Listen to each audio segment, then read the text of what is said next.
Welcome back once again to the realm of Final Fantasy XIV. I actually have a free minute to edit this video! Wondrous day! I was not expecting that. But you know what? What happens, happens.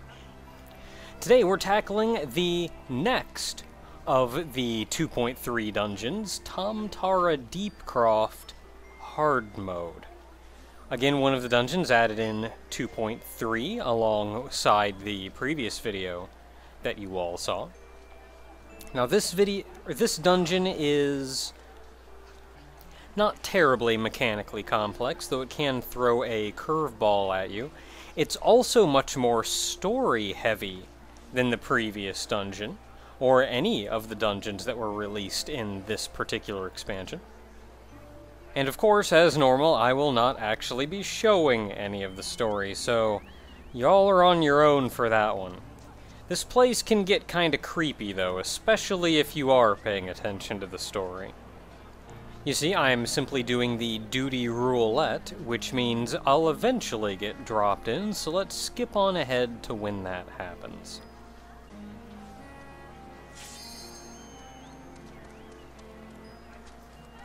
Oh, I'm sorry, what were we doing? Man, the queues on this got so long since everybody's out doing the hunt. Alright, back to what we're supposed to be doing. Tam-Tara Deepcroft. That's where we were going, right? I don't know. Yeah, that's Tam-Tara Deepcroft. Okay. Now, much like the normal mode of Tam-Tara Deepcroft, the first portion of your adventures here are going to be removing a number of the pillars of energy shooting towards the large orb of evil there in the middle. There are a couple enemies along the way. You generally don't get sealed off as you did before, as in normal mode, the small fights with just a couple enemies actually served as your mid-bosses.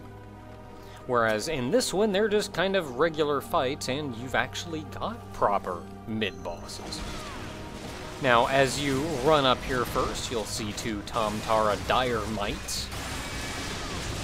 Nothing too much to sneeze at. Being a Dire Mite, I'm sure they have the same abilities regular Dire Mites do, a frontal, directional AoE, and the like.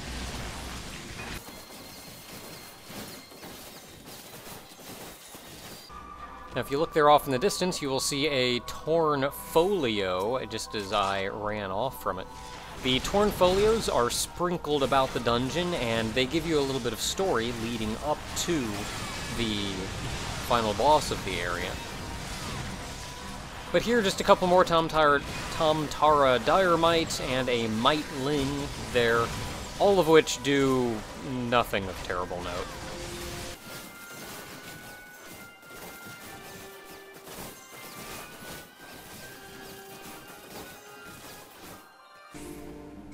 Alright, everybody warmed up, everybody ready to go, because we've got a bit of a battle ahead of us. Now, amongst this group, you'll actually notice another Tam-Tara Bane Mite further off in the distance. You can pull him out and kill him before dealing with the two smaller pawns here, as well as the large demon further away. Now, this chain of energy going towards the larger demon farther away actually grants the larger demon 2 stacks of stone skin, a physical stone skin and a magical stone skin. At least if you hover over him, that's what it says. As long as there is at least one electrical line going towards him, he has both stacks. Now, this actually I'm a little unsure about if it's a strict barrier preventing him from taking damage, or if it is actually stone skin and can be worn through. I don't really know. It's much more efficient, however, simply to kill the two adds, the two demon pawns that are tied to him, and once you kill them, the stone skin goes away. So you're killing those two should be your priority. We also killed the Bane Mite because he was annoying, and that leaves us with only the Usher here. Now, the Usher fights much like many of the demons that you fought in Amdapor Keep, Another torn folio hiding back there and back. But fights a lot like the enemies that you fought back in Amdapor Keep, the gargoyles. So they've got the little spread shot that'll go out into a large circular AoE, and that's about it for the most part. With them done, there's a couple more Tam-Tara Diremites and a couple more Mightlings, nothing to really worry about, and you can see the next large group of dudes there in the distance.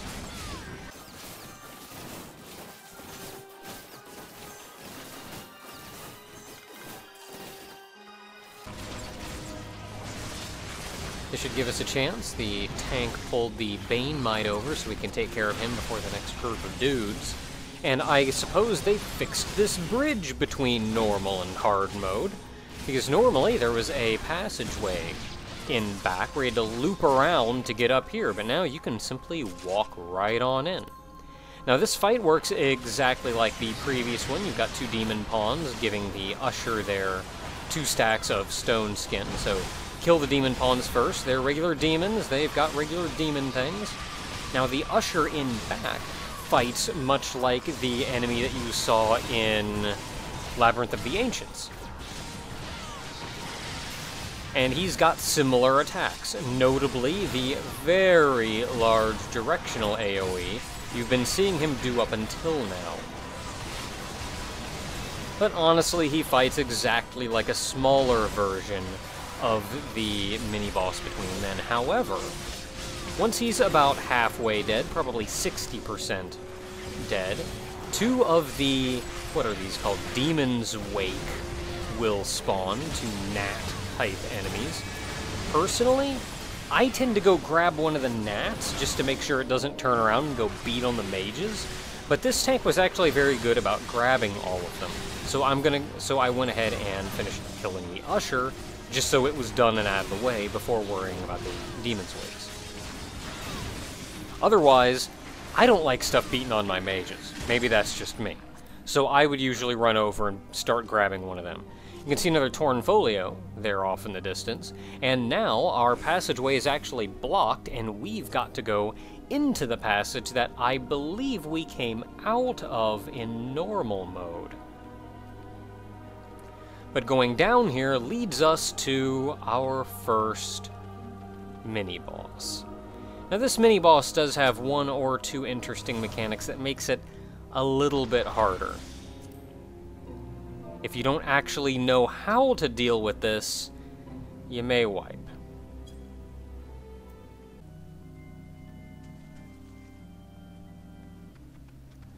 Apologies for having the chat blurred up until now. Something was going on in the free company.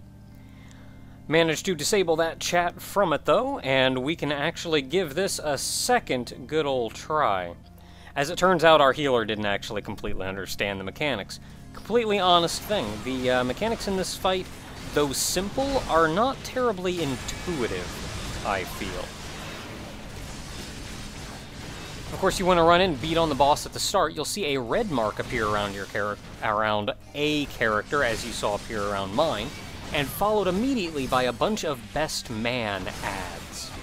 These ads will run over and all start attacking the person who had the red orbs around them.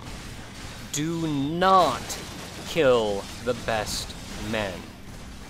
Every time you kill one of them, they will explode, putting a vulnerability up debuff on you. When the boss then uses that room-wide AoE on everything, if you have enough stacks of the vulnerability up, you will wipe. So what instead you do, as you saw, the white mage just got the red marks on her. So all the best men will run over there. I got the little spike above my head, so I will run over to where the best men are and kill them. You see, the little spike above your head means the boss itself is about to use Rotting Arrow. Is that what it's actually called? Rotting Arrow on you, which is a small circular AoE targeted around a specific person. It doesn't hurt that much, but it will kill the best men, and it will kill them without putting the vulnerability up debuff on you.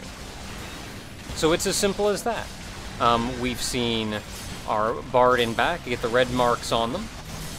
I once again got the spike above my head, kill them with the arrow rain. If they're all dead, you may want to try to stand away from everybody else so you don't take needless damage. It's not enough to really worry about, though. And that's it. That's the fight. It's not terribly intuitive, though, because when you see ads, the first thing you think is, well, we should kill them. Actually, hold off. As before, you're rewarded with item level 80 equipment, which is sort of nice.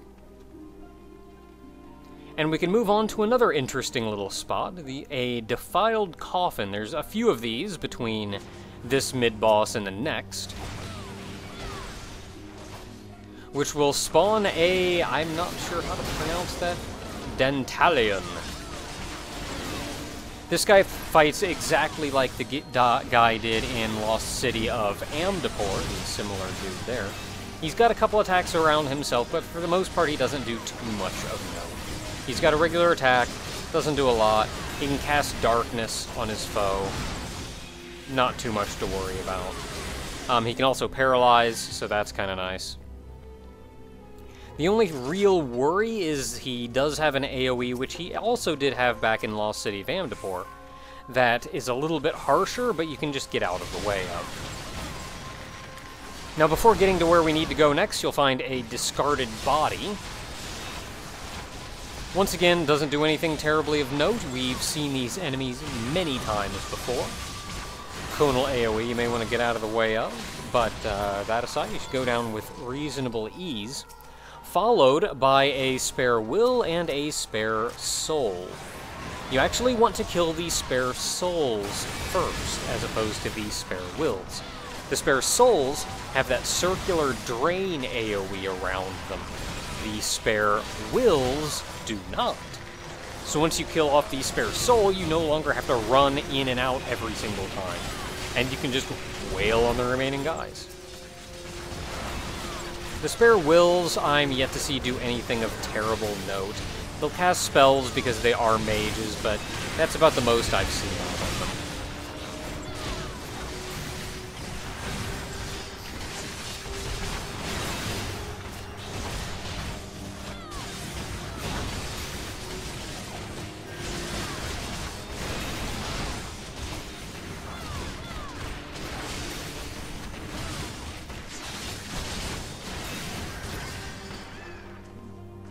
Now, if you choose to run on ahead without going into this little side path, you'll notice that there is a large barrier in your way, preventing your moving ahead.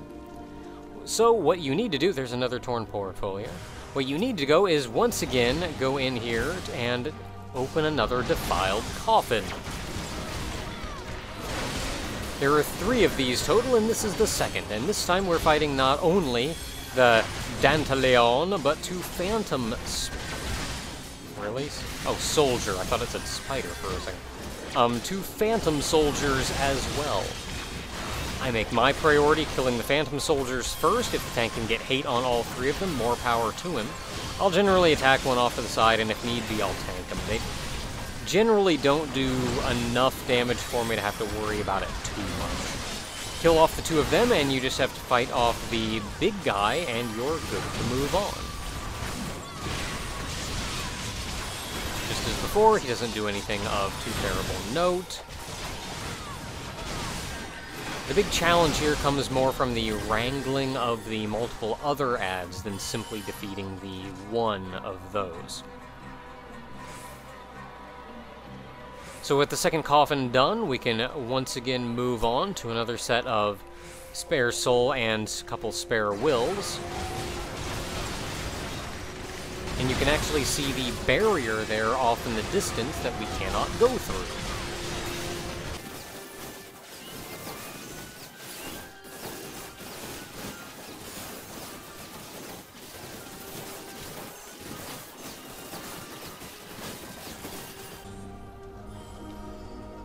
Which is why we have to go in and check one last coffin. Small treasure coffer off to the side, no need to worry about mimics in this dungeon. There's a torn folio if you want to read it. But open the coffin for one last fight against quite the number of smaller guys as well. Now, do not be intimidated by the number of them. They actually die very easily. Just group them all up and AoE them down.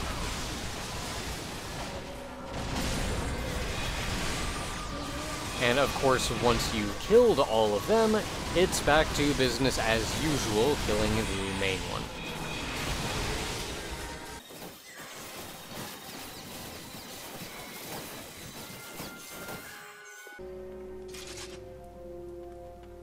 Final one defeated, the barrier should be gone.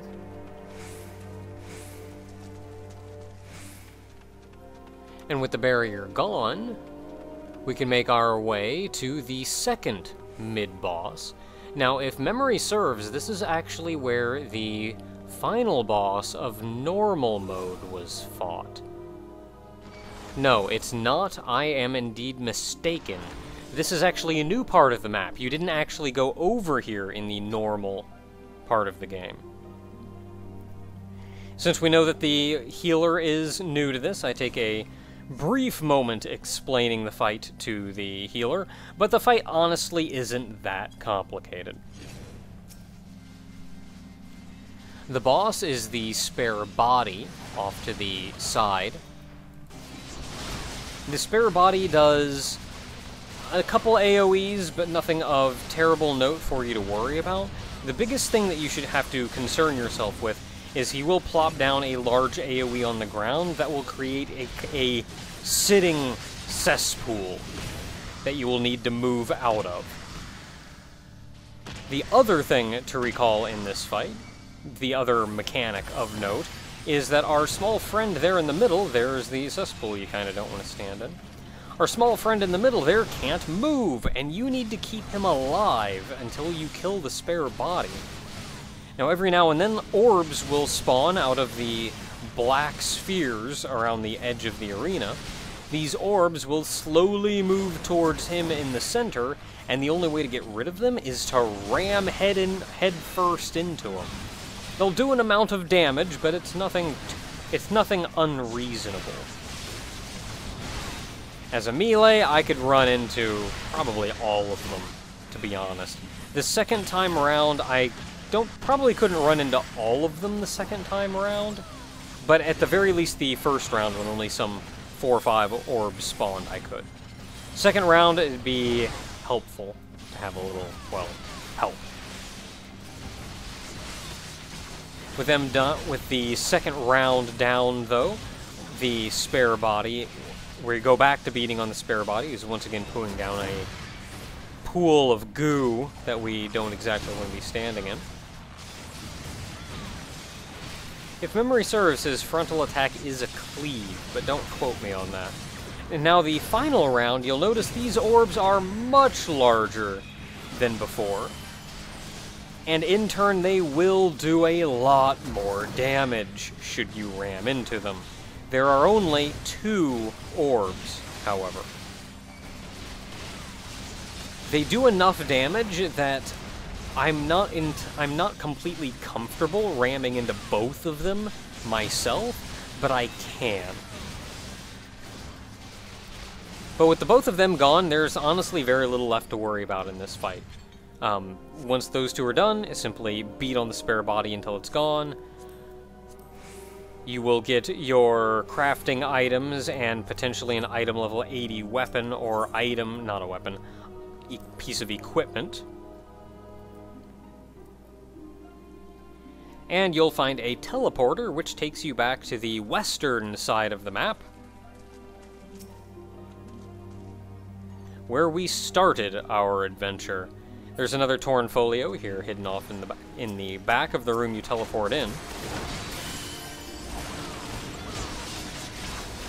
And we come across a number of new enemies, at least as far as this dungeon is concerned. The discarded eye, the large eyeball type enemy, and then a couple spare lungs. A lot of body parts. The spare lungs, much like the slimes that we've fought before, don't do too much offensively, but they take a beating to take down, which is why we went after the eyeball enemy first. I believe the eyeball enemy has a couple spells, nothing too terribly of note, nothing too terrible of note. We'll probably do about the same things that they did back in the Lost City Dam before. And then the lungs, I don't think do much at all, but except take forever to kill.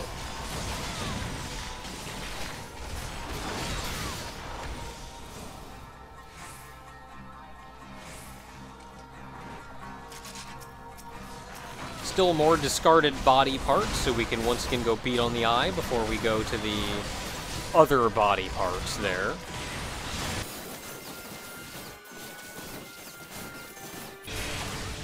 Now these are not necessarily body parts. They're actual full people, though once again they actually don't do much. A lot of the enemies in this dungeon don't do a lot, other than you just kind of have to beat on them and they die eventually. Which perhaps makes things a little bit easier. But I feel they do make up for it with variety of what you have to do in the adventure proper. Going into the various room, killing a variety of enemies. Now this is the final of the groups of these that you have to take care of. And it's mixed up a little bit in that there are now 3 ads holding back the Mind Flare. That is a Mind Flare, right? Yes. So you have to kill all 3 of these ads to remove the Mind Flare's stone skin stacks. And they go down simple enough. The other thing to worry about are these little wispy balls of light that are floating about. Do not touch them. If you touch one of them, they will explode, much like that. Now, once the pawns are down, the Mind Flayer himself does take quite the beating to take down. And while you're fighting him, some more of the failures that we saw before will spawn off to the side. I can solo these, and I generally will. I'll run off to one side, grab one, beat on it until it dies, and then run over and tackle the other one. At the very least, I'm taking one to keep it off of the mages. And these will continue spawning as the fight goes on. That was a wonderful lag spike right where I needed it. But just as before, I'll kill one and then kill the other. I do believe these spawn based on the Mind Flayer's HP. So if they're spawning too fast for you, make sure you're laying off the DPS on the Mind Flayer. Now here, I was kind of hoping we could just power the Mind Flayer down, but that wasn't really going to work.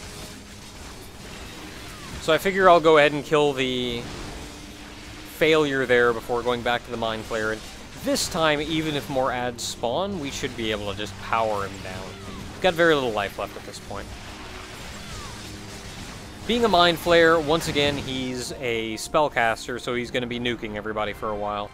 But I don't think too much beyond that. Now, much like in the normal mode of Tam-Tara, once you've destroyed the barrier, preventing you from entering the main arena, we can move in ourselves, and this is where the final boss is. There's honestly not much to this fight. Kill the ads, don't stand in AoEs, try not to be creeped out by the laughing.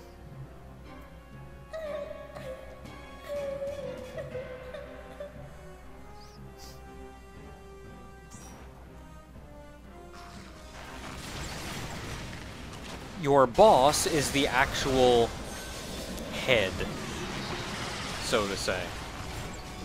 Various enemies will spawn around the corners of the map and use various attacks. You cannot harm these enemies, you cannot do anything to them. They're spawning specifically to do the attack, and then they leave. You can't even target them. Just dodge as best you can. Periodically, these groom-to-bees will spawn, and they'll work their way towards the center of the arena. You want to kill them as fast as possible. You do not want them to get to the center of the arena. Specifically, you do not want them to get to the large black pool in the middle. If they get there, you're gonna have some problems later on. For every one of them that arrives in the center of the arena, a large rune will appear around the pool in the middle. And then, when the attack you saw there, Red Wedding, is used, you will take more damage depending. And it's actually a notable amount more. I would honestly say more than 2, and you're guaranteed a wipe. Even if you get 2 that make it to the center, it's probably not going to end well. We can survive 1, though. Also of note, the pool in the middle, don't stand in it. If you stand in it, you take a damage over time effect. I was thinking maybe it would prevent some damage from Red Wedding, something of the sort. No, it does nothing. All it does is hurt you if you step in it. So don't step in it. Of course, that does cause a little bit more problem when you're already dodging a lot of things in a very difficult to dodge fight. And then they're limiting the range in which you can move more. Now, as I'm sure you've guessed, there are actually 2 different types of enemies that will spawn around the outside corner, and they are 2 of the various monsters that we fought up until now. One of them does the very large directional AoE, and the other one does a circular AoE, which it can plop down on random people. The circular AoE in this fight specifically is actually much easier to dodge. The directional AoE, though, sometimes you're just trapped and can't do anything. If you can't get dodged completely, at least make an attempt to not get, or to not stand in more than 1 of them. Now you saw one of the guys actually made it to the center of the arena, and we got hit there. That attack did more than half of all of our HP.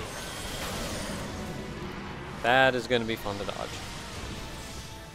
But that's it. You've seen most of the fight at this point. Beat on the boss, dodge the AoEs, don't stand in the goo in the middle, because it's useless, other than that it hurts you. And when the grooms-to-be show up, make sure to kill them before they get to the center of the arena. And that's pretty much the fight. I honestly think we could probably survive 2 of the grooms making it to the center. I haven't actually experimented with it, and I've only ever seen how much damage it does when 1 of them makes it to the center. But when 1 makes it to the center, it seems to be a notable amount more than if none make it to the center. So I would assume that it scales up accordingly. And if you get 2 or 3 in there, you're going to be hurting. We're arriving at the final groom phase. It occurs to me that the boss here could probably be killed with a limit break, but I haven't done it yet. I never remember to limit break this boss. Never do. In fact, any of the bosses in 2.3. But Red Wedding's out, and we can once again go back to just piling on the boss. Make sure to dodge everything. Good luck with that one.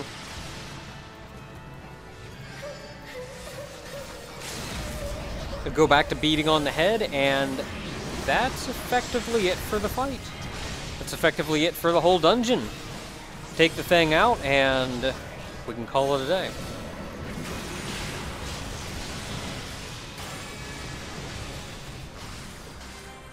As much as I like to see happy endings, I am a little bit sad to see how this one ended, but I suppose given how they handled the story in this one, I am rather glad for how they wrapped it up at the very end of the quest.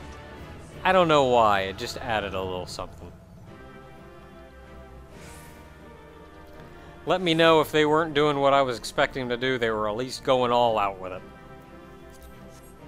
You're once again rewarded with a piece of item level 80 equipment and or a couple craftable items, but that's the end of the dungeon. Until next time.